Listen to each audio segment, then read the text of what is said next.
দক্ষিণ কোরিয়ায় 181 আরোহী নিয়ে একটি বিমান বিধ্বস্ত হয়েছে। এ দুর্ঘটনায় দুজন বাদে বিমানের সকল আরোহী নিহত হয়েছেন।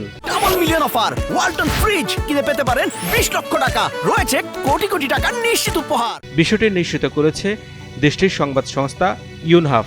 সকালে মুয়ান আন্তর্জাতিক বিমানবন্দরে অবতরণের সময় রানওয়ে থেকে ছিটকে যায় বিমানটি। এরপরই ভয়াবহ আগুন ধরে যায় সেটিতে। দ্রুত আগুন নেভাতে কাজ শুরু করে ফায়ার সার্ভিস।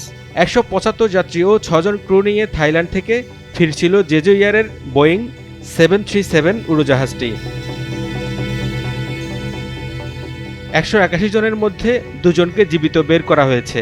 পাখির সাথে সংঘর্ষের জেরে ল্যান্ডিং গিয়ারে গোলাযোগ তৈরি হয়ে এ দুর্ঘটনা হতে পারে বলে প্রাথমিকভাবে ধারণা করা হচ্ছে। SATV digital.